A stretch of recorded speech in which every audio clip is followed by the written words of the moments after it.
veterans of the Stalingrad battle. Hungry, immense sufferings of war. How strong should a person be to survive? They not only survived, but being just mortals, had won the war.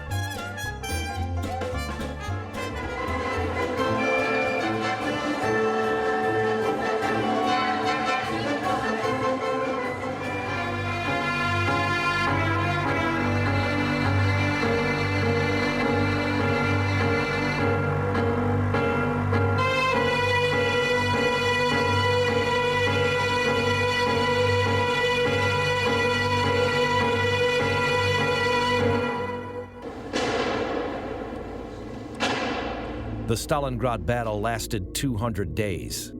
Each day we lost up to 10,000 soldiers and officers. As much as the enemy, it was the most severe battle in history. Hitler planned to seize Stalingrad at one stroke, to destroy this important industrial and tank-producing center. Also to cut off the Volga, the main transport artery, supplying the Soviet army with Baku fuel. My name is Fomenko Vasily Kuzmiech. I am a veteran of the Stalingrad battle. In '29, my parents were sent to build the plant. Vasily was born and grew up in the city. Let's go there. These are historical buildings. I came to the front as a simple gunner.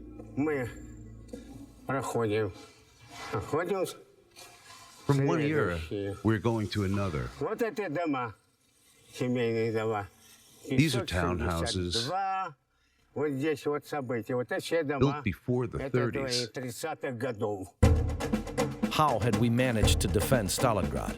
The more you study it, the more questions arise. Some of the archives are still classified. The facts in textbooks on history are scarce, with few details. The most valuable stories are the stories of veterans, their experiences, memories of heavy days when German tanks were approaching the Volga.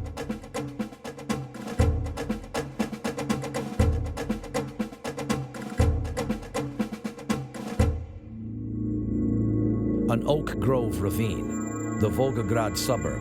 Roman Agrikov, retired general, has come from Odessa. 65 years ago, he fought his first fight here. It is this height, isn't it? It's charted out as 76 meters above the sea level. Back then, Agrikov was a squad commander. There's a plain all around. Here came first tanks for reconnaissance. 7 tanks to this height. 300 German tanks were attacking the Oak Ravine. We had moved all our artillery here. After destroying our last battery, the fascists stopped. The enemy didn't know we had no guns left, and almost all of our gunners were killed.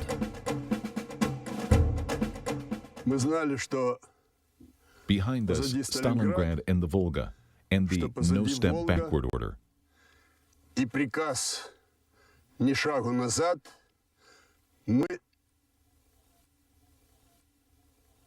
had no third option, to win or to die. Whether a German gunner would kill me on the road, or a Fugas's splinter would break my legs, or an SS youth would lodge the bullet in my stomach, surely enough, I will be dead. Well, I'll be lying dead, no name, no glory, my eyes frozen, looking at the gory snow.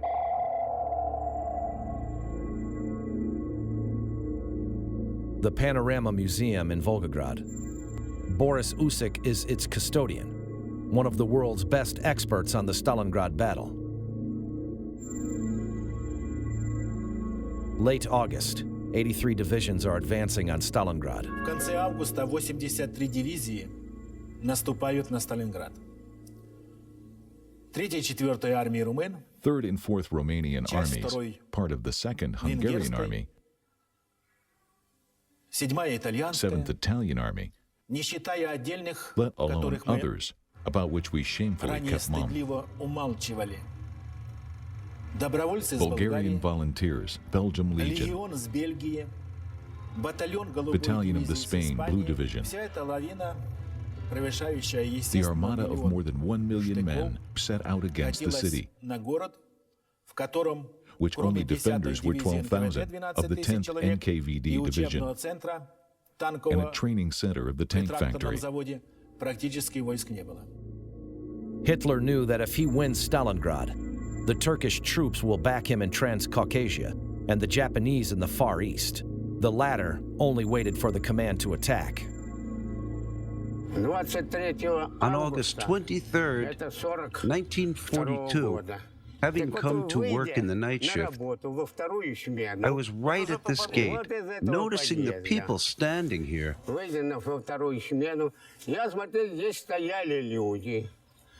Looking up at the sky, I thought it looks like some kind of holiday.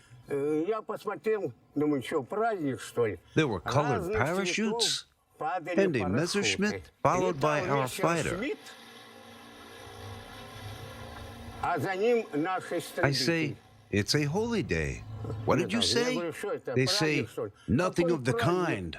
The war has begun. The Germans have come. The Wehrmacht broke through to the Volga. The Germans seized the northern Stalingrad. To take the rest, they had to turn to the south. However, the Soviet command committed all reserves. 2 NKVD regiments of 10th Division and a group of the Home Guard, which defeated fascists' plans tying enemy to the fighting. On August 23, 1942, fascists delivered on the city 2 massive airstrikes in the morning and evening, 1,000 planes in each. Major General Arkady Kovacevic, a fighter pilot. In Stalingrad, he was a captain. That day, he made 6 sorties. But what could our pilots do? They were 5 times less. Nazi planes were on the city from all sides.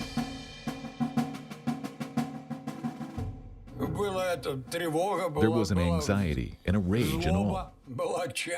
After takeoff, a real mess started. And you were just no good. At first, we would take off in groups, then one at a time. Ready? On. No good at all. They come over and over. As the oil storage in the south of Stalingrad not broken, the oil started pouring into the Volga. What a thrill, the Volga on fire. During that day in Stalingrad, 200,000 citizens were killed, more than in Hiroshima and Nagasaki.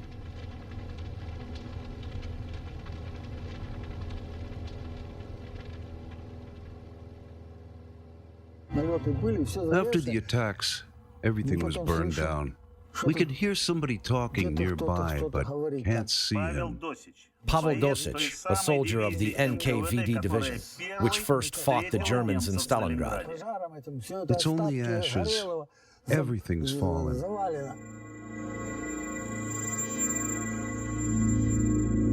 Initially, the fascists didn't face the strong resistance.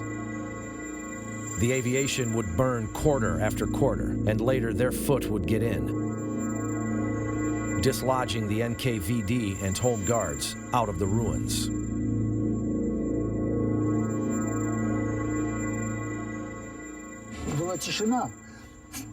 There was a silence. Sometimes automatic fire was heard. Back then, there were houses and none of these trees. There was a street here. Somebody's speaking over there. They must hear us too and started pointing at us. The bullet hits the wall, the plaster falling. Eventually, we lost heart. Our soldiers got wedged to the Volga. The city was taken, except for this tiny strip, being defended for almost a fortnight.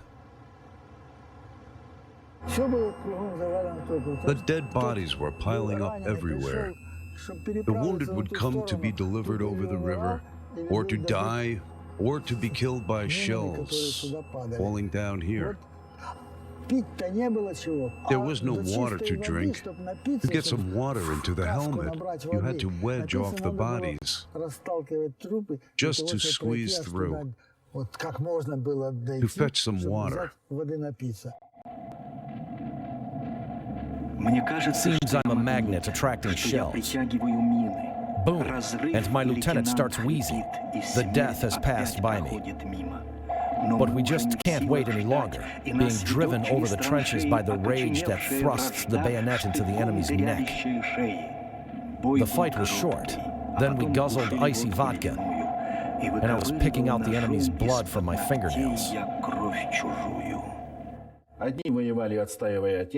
Some fought for the motherland, others carrying out an order for expansion of the living area of their own. Eventually, you see the historic truth, which took the last place. And nowadays, we have information of only 25% reliability concerning the Stalingrad battle. Nikolai Orlov, a KGB veteran, born and grew up in Stalingrad. Before the war, as a boy, he liked to go to the shooting gallery. Once, a man in civvy said to him, "Why are you buying the tickets? Get a pack of them to shoot for free." The man would turn up there time and again. Nikolai had no idea that many boys in town were likewise being worked over. They would not thrust patriotism on the youth. Back then, they would teach you in school, you know.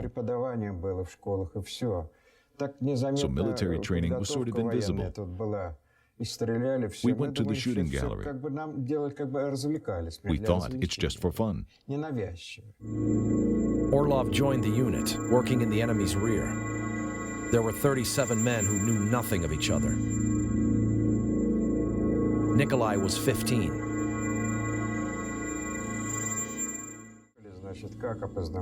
He was taught how to identify material.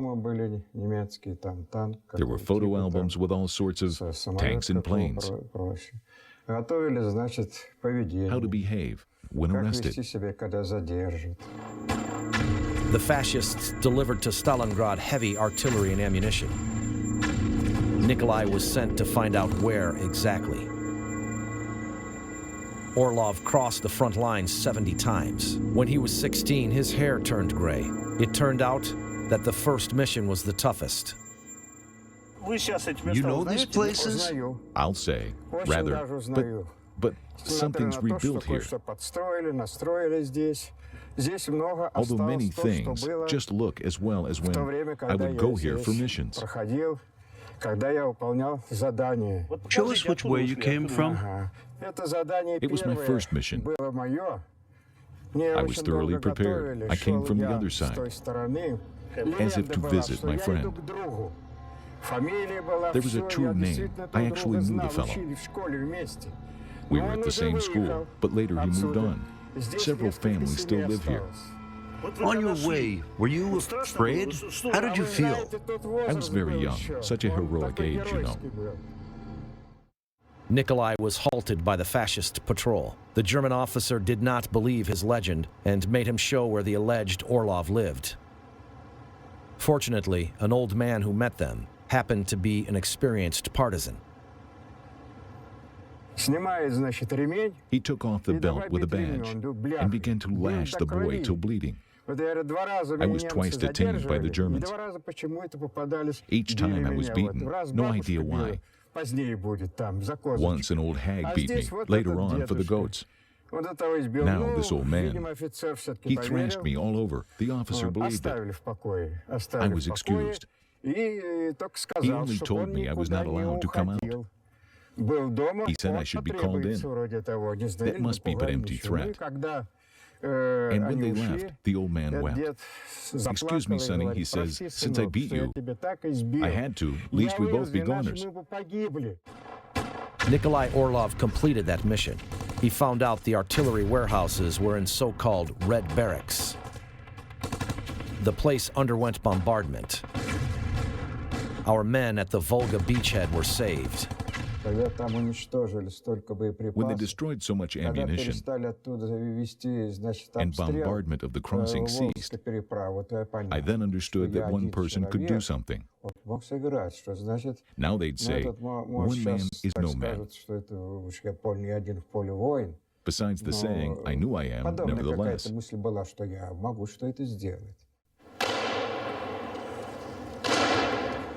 In the pantheon of glory, guards of honor are hourly changed. This ceremony has taken place at the Mamayev Hill for decades.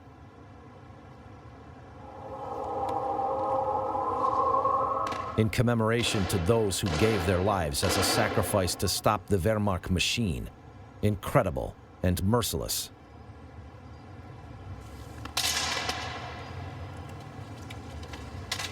In commemoration of those who beat the enemy, that had forced all Europe to their knees.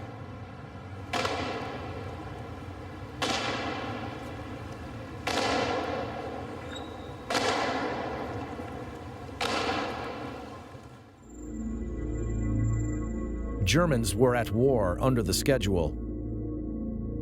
A daytime was for the trenches. After a sunset, other life began. Schnapps and food were in abundance. Drinking, harmonica playing, till sunrise. At day, Messerschmitt makes a turn. Around comes the Messerschmitt to commence the fighting. To deal with the situation in Stalingrad sky, the Soviet command established the Ace of Aces Squadron. The regiment was equipped with the new LA-5 fighters. Now, the encounter with the Nazi aces happened.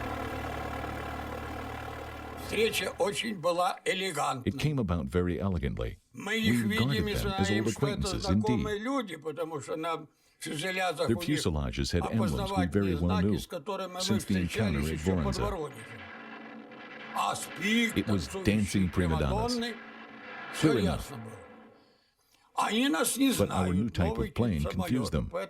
First day we were smelling about. The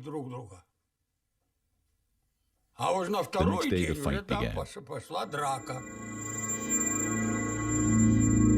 Soviet pilots still could not fight in groups.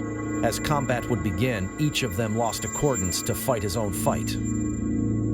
However, our aces tried not to yield to the clever Germans. They used to succeed by audacity and fearlessness.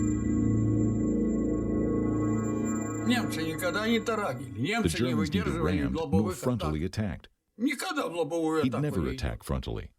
You'd invite him for a launch, but a frontal one, but he'd avoid it. Same with ram attacks. They got none. Yet we got plenty. Duty's a duty. From Stalingrad, the Germans wrote home. Bolshevist fortress is at Führer's feet. We almost got it. A tiny Volga bridgehead with a handful of the Soviet soldiers didn't mean much. Fascists already honored the distinguished. There was a medal for the taking of Stalingrad.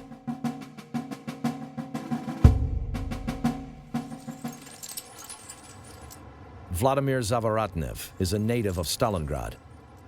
When the enemy entered the city, he was only 18.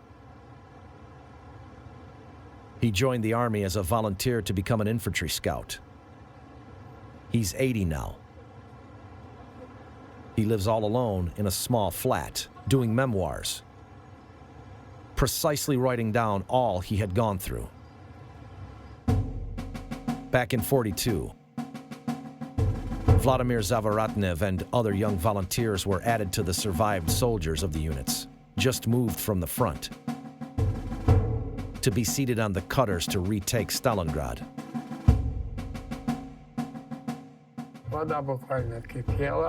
Water was literally boiling with shell bursts. And we were ordered to undo all the hooks and buttons, unwind the winding, unlace the boots, to be capable of swimming when a bomb or a shell or a mine would hit the boat. Dead bodies were everywhere. Some with broken skull, some decapitated, another cuddling his own bowels, although already dead. We felt just crazy with fear. Indeed. In the daytime, we were 1 to 5. One of ours against 5 Germans. Our tanks against 20 of the enemies. The city saw fierce fighting. For each house, an entrance and a flight of steps. The railway station passed from hand to hand 13 times. In October, General Chukov's 62nd Army, moving forward, lost 2/3 of its soldiers and officers. The Germans counterattacked fiercely.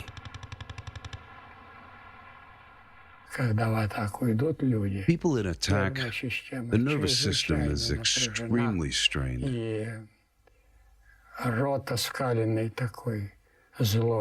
Angrily bared teeth, bulging eyes.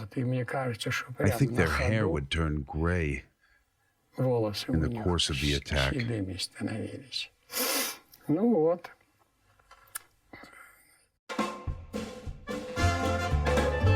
The veterans of Stalingrad, the old guard. They're celebrating the 65th anniversary of the battle. Real soldiers, even now. And it's not about who drinks what. They're having fun, though they understand years do fly. Which of them will celebrate the next date? Who will live till then? God knows.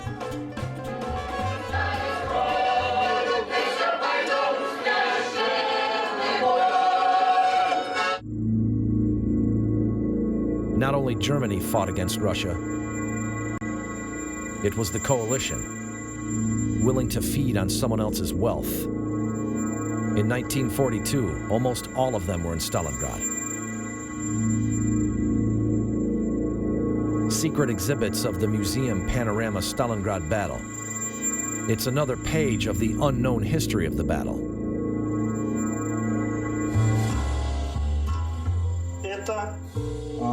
It's rather a way of life than war. Is it? A blanket. An Italian one? Italy? Romania. Yes, Romania. What's this? It's a cockade of the Romanian officer. A cockade of the Romanian officer. It's the 100th Division which fought at the hill. And what's this? A container? Looks like it. The inscription, by the way, is in Czech, as far as one could tell. It proves that the army was being supplied by the occupied countries. Belgian pistol. High power. A very powerful 9mm gun. Some 319,000 pieces were delivered to the Wehrmacht. After occupation of Poland, it became a prototype for the Farmer gun. The Spanish firms worked for them. Astra pistols in particular. They were purchased for gendarmes of the occupation armies. Belgian design, manufactured in Poland. Caliber? 7.62 millimeter. Everything was made for a German unified cartridge. The Poles delivered not only pistols, but also machine guns. Soviet pilots often had to go into action within the first few seconds of flight, as soon as they took off. The enemy was ignoring our airfields. Experienced in fighting at Moscow, and before that, in the skies over England and even Africa, the German pilots continued to dominate, in spite of our desperate resistance.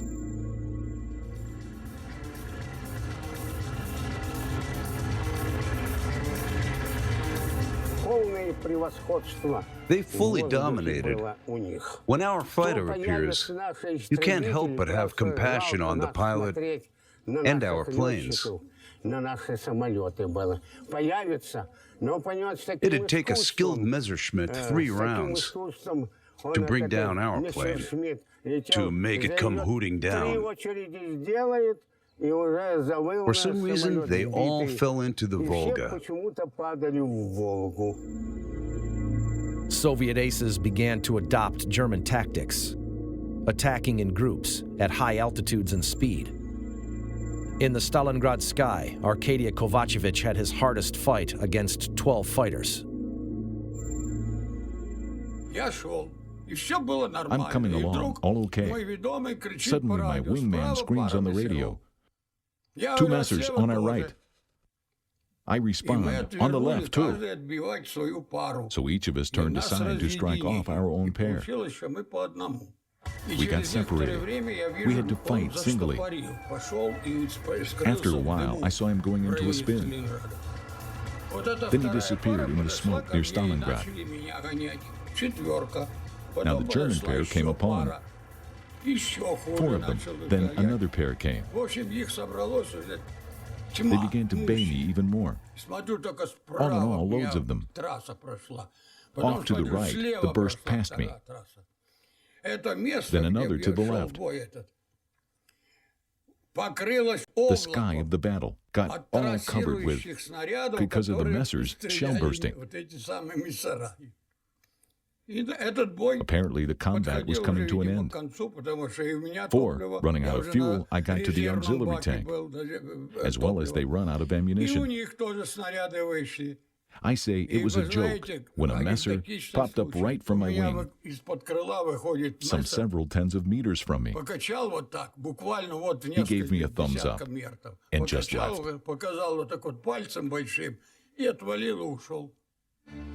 Thank God nobody attacked me any longer. The moment I landed, the engine stopped. When they examined my plane, no shell hole was found. I finished one of the Germans, though. The Mamayev Hill, 65th anniversary of victory in the battle. The veterans, the old guard, are toiling up the most important Russian hill. The bus has been offered to bring them to the monument of the motherland. They refused. They came from all over the world to see, perhaps for the last time, the city where they had endured so much.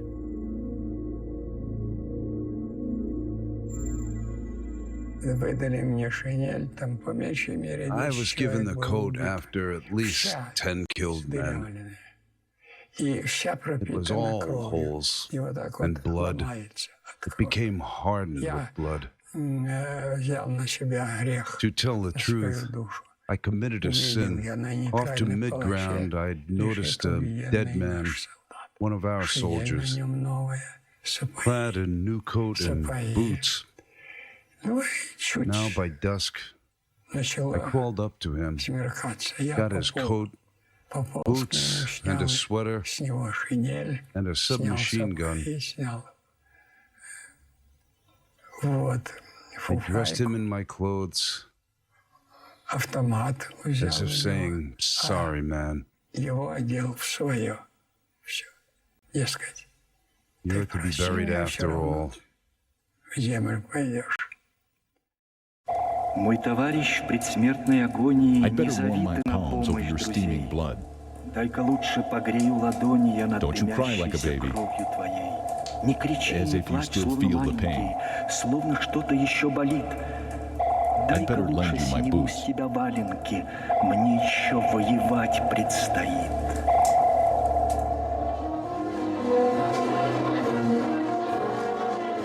Not long ago, young authors applied to the Ministry of Defense. We got no prototype to create a hero. Please help. Here you are. There are your heroes. Zavortnev's life would be enough to make a novel or a screenplay on it.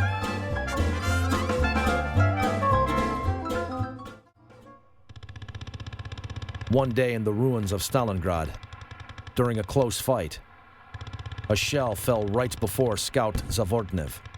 Boom! He passed out. When he came to, it was darkness. Arms and feet and breathing constrained. The blast wave found him avalanched of frozen earth. Suddenly, someone takes a breath. Someone beside him happened to be buried alive, too.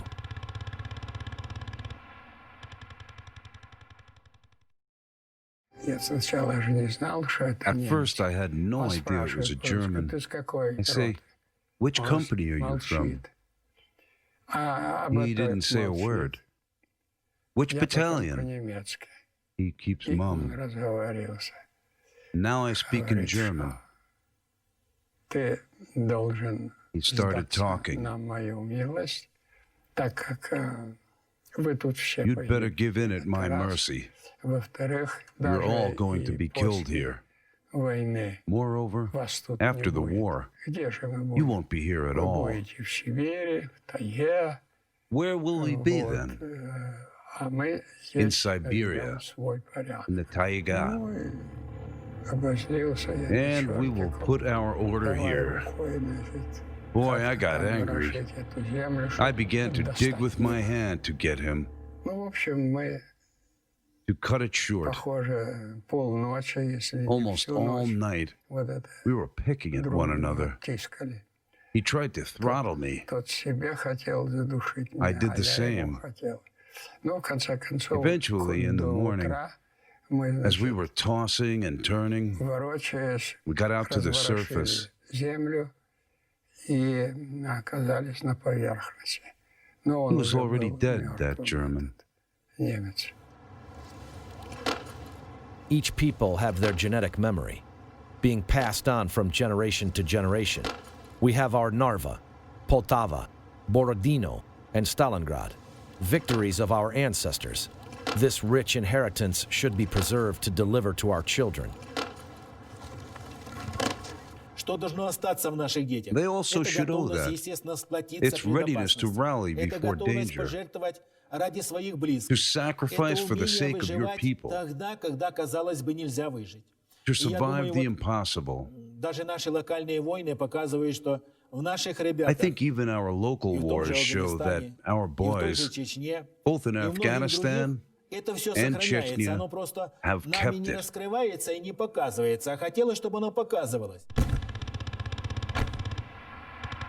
5 times the fascists declared Stalingrad had fallen, but as the winter came, the battle went on.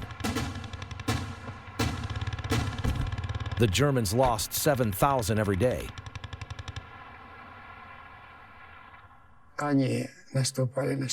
After full-scale offensive, it came to a halt.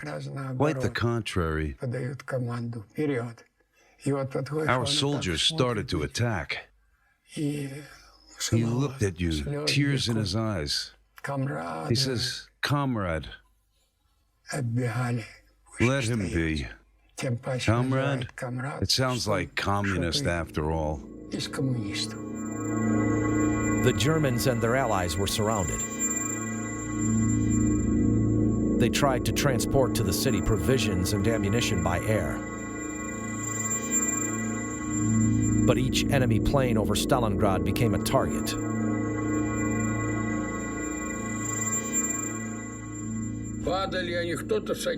Some crashed, some landed broken. Our staff would take away chocolate, wine, so on. Cigarettes, too. From there, the wounded are being rescued.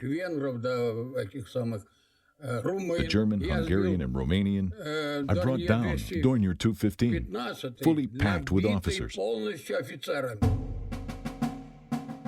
330,000 Germans, Romanian, and 60,000 traitors got caught in the Stalingrad pocket. The greatest battle in human history was coming to an end.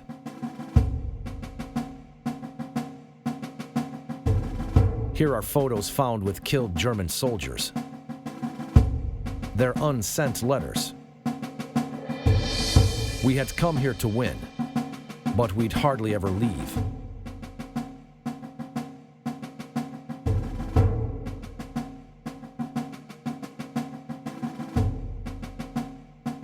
From Siberia, Ural, and Kazakhstan, reinforcement was being sent.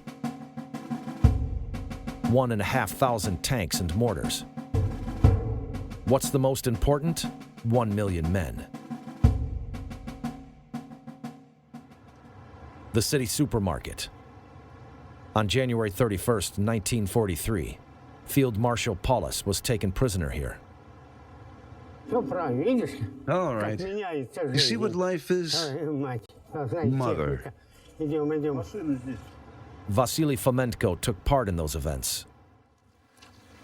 Hey girls, how to get to the supermarket? This way. Now we're coming into a cellar, the German HQ.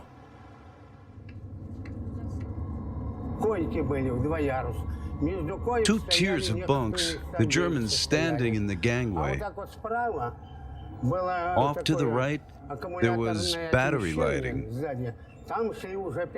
Negotiations already began. The negotiations over here. Over here. The building was badly damaged during the fighting. It's reconstructed now. The cellar was intact. There's a small museum here now.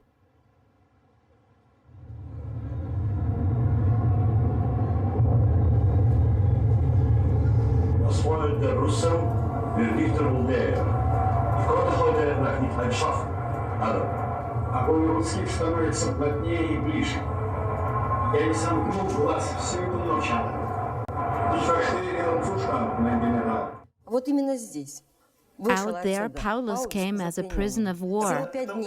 Come this way. The hallway here was used as a hospital. Many injured soldiers were lying here, one next to the other.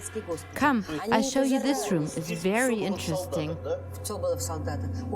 Curator Natalia Salantieva shows us the room in which negotiations were held and the order to surrender was signed.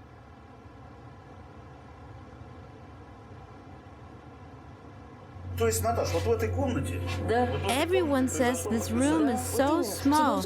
There's the table for the Soviet and German representatives.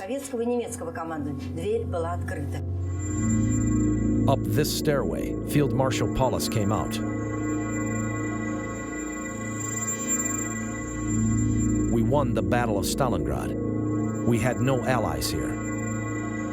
It was later when the West opened a second front, and the Japanese and Turks forgot about attacking the USSR. Stalingrad was a turning point of World War II. But why did we beat the German here? Why did we win it all? Driven into a corner we were supposed to win. We gave up everything. Owing to Stalingrad victory, Russia lived so far. Had Stalingrad been lost, Russia, in which we live, might have perished. Thus, we had no other way. Owing to greatness of human spirit, the soldier would give up all, holding nothing back.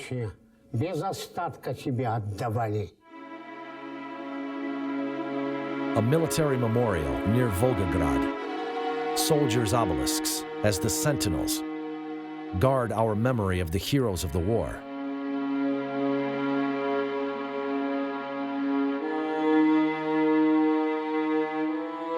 German burial places are nearby. Every fourth Wehrmacht soldier was killed at Stalingrad. Their graves remind of the crimes committed on our soil by those who came to us with the war.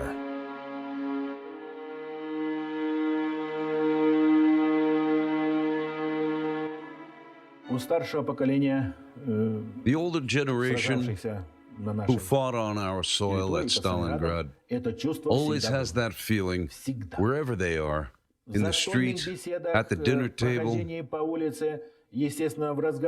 We're guilty of coming here as non-human beings. We would kill and burn. We were strangers and lost. Present-day generation coming here now, tourists from different countries, have no such feeling. There's a feeling as if our fathers haven't settled things with you people. This is the feeling. It's awful. The end of the war on Nazi Germany. The veterans, the Guard, they were so young. They passed from Brest via Moscow and Stalingrad to Berlin. They were applauded by the people of the countries, liberated from a Nazi yoke. It's hard to imagine what they had to go through.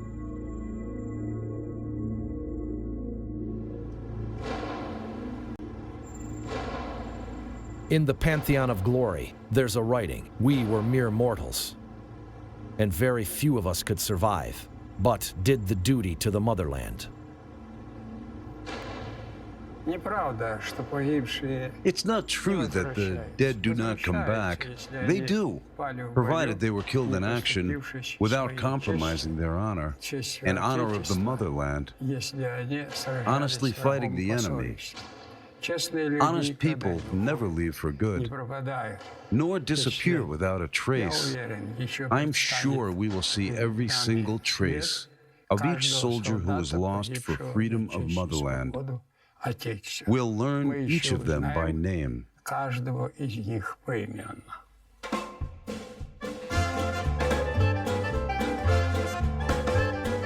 The veterans of Stalingrad, the old guard. They would dance for half an hour and go away, exhausted. They're going from us. But each of them leaves a vivid trace in history of our country.